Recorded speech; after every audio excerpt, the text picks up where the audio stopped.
Olá! Hoje a gente vai mergulhar num dos quebra-cabeças mais curiosos da física. Uma coisa que todo mundo já viu acontecer, mas que parece não fazer sentido nenhum. E com isso, vamos desvendar uma lei que rege o nosso universo. Vamos lá? Olha só, vamos direto ao ponto. Imagina a cena: um carro voando na estrada e um pobre mosquito no caminho. O resultado a gente já sabe, né? É um desastre para o bichinho. A primeira coisa que a gente pensa é: nossa, a força do carro foi muito maior. Mas e se eu dissesse que a física garante que a forcinha que o mosquito fez no carro foi exatamente igual? Pois é, como é que pode um negócio desses?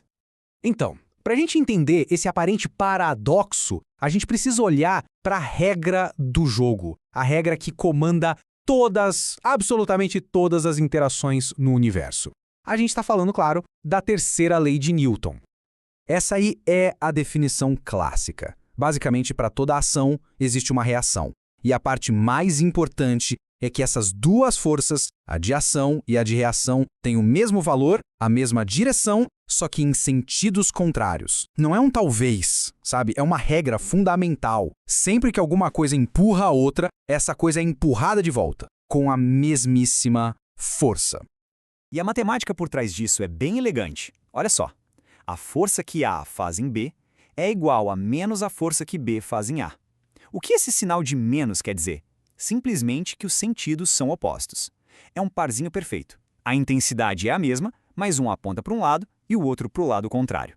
É como uma dança, perfeitamente sincronizada. Tá, mas aí volta a pergunta, né? Se as forças são idênticas, por que o mosquito vira uma mancha no vidro e o carro nem sente?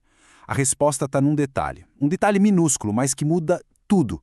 É o pulo do gato para entender essa lei de uma vez por todas. Presta atenção nisso aqui, porque é o mais importante. A gente tem que perguntar onde cada força está agindo. A força do carro, a ação, age no mosquito. E a força do mosquito, a reação, age no carro. Percebe? As forças estão em corpos diferentes e é por isso que elas nunca se anulam. Não dá para anular forças que estão agindo em objetos separados. Então, resumindo a ópera, o que define um par ação-reação? Mesmo valor, ou seja, mesma intensidade, mesma direção, sentidos opostos. E a cereja do bolo, o que resolve o mistério do mosquito, atuam em corpos diferentes. Guarde isso, é a chave de tudo. Beleza, agora que a gente tem essa peça-chave, podemos voltar para o coitado do mosquito e finalmente entender por que o final dele é tão trágico. E de quebra, a gente aprende um passo a passo para analisar qualquer tipo de interação na física. Então, como é que a gente faz na prática? Para resolver qualquer problema desse tipo, o segredo é dividir para conquistar. Primeiro, você isola um dos corpos, digamos um mosquito, e identifica tudo que age sobre ele. Depois, faz a mesma coisa com o outro corpo, o carro. Isola o carro e vê quais forças atuam nele. E aí, para cada um deles, separadamente, a gente aplica a outra famosa lei de Newton, a segunda. Força é igual a massa vezes aceleração. Vamos aplicar isso no mosquito, então. A gente tem uma força F atuando numa massinha de nada, um m minúsculo. Se a gente usar a fórmula F igual a ma, a aceleração vai ser a força dividida pela massa. Ou seja, uma força dividida por uma massa muito, muito pequena resulta numa aceleração gigantesca. É por isso que a mudança no movimento dele é tão drástica. Agora, vamos para o carro. É a mesma força F, lembra? A terceira lei garante isso. Só que agora ela está atuando numa massa m gigantesca. Usando a mesma lógica, a aceleração vai ser a força dividida por essa massa enorme, o que resulta numa aceleração minúscula, tão pequena que é impossível de perceber. Viu só? A mesma força a efeitos totalmente opostos. O segredo não está na força, está na massa de cada um.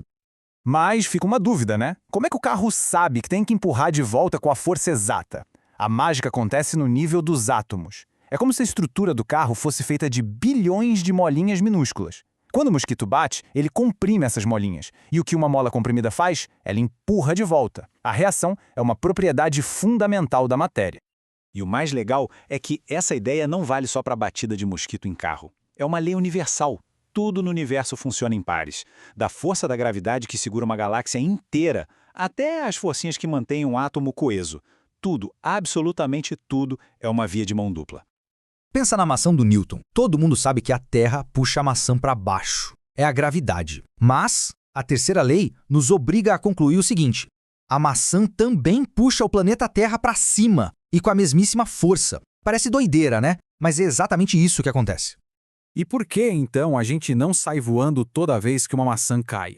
Pelo mesmo motivo do carro e do mosquito, a aceleração que a Terra sofre por causa do puxão da maçã é esse número aí. Um número tão, mas tão ridiculamente pequeno que é impossível medir. A massa do nosso planeta é tão absurda que o puxão de uma maçã, para ela, é menos que uma cosquinha. E para a gente fechar, fica aí uma provocação.